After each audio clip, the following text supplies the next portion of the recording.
আসসালামু আলাইকুম। আশা করছি সবাই ভালো আছেন এবং সুস্থ আছেন। আজকে আমি পাফ পেস্ট্রি ক্রিম রোল তৈরি করব বাসায়। এর জন্য আমি পাফ পেস্ট্রির যে শিট সেটা আমি নিয়ে নিয়েছি।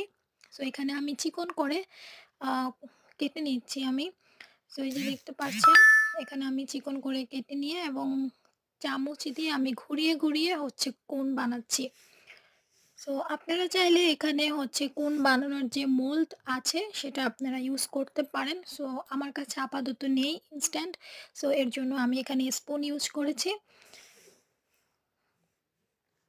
একই পদ্ধতিতে আমি হচ্ছে সবগুলো হচ্ছে তৈরি করে নিলাম কোনগুলো।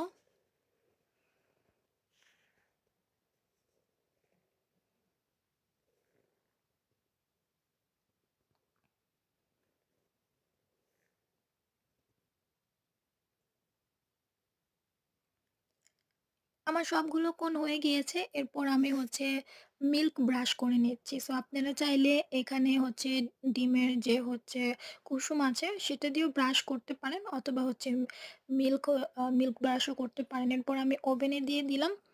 তো আমার দেখেন ওভেন থেকে বের করে নিলাম। তো এখানে হয়ে গিয়েছে আমার কোনগুলো। সো এরপর হচ্ছে আমি ক্রিম তৈরি করব।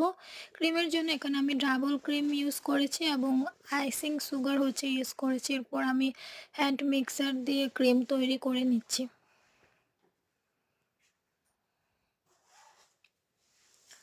সো আমার ক্রিমটা হয়ে গিয়েছে। এখন আমি হচ্ছে পাইপিং ব্যাগে হচ্ছে আমি ক্রিমটা দিয়ে দিলাম।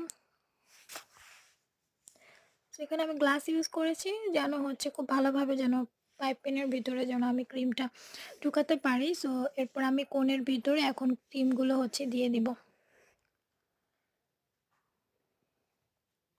এভাবে সবগুলো দিয়ে দিলাম। হয়ে গেল আমার ক্রিম রোল। তো এরপর আমি এখানে একটু বাটার ব্রাশ করে নিচ্ছি উপরে ডেকোরেশনের জন্য।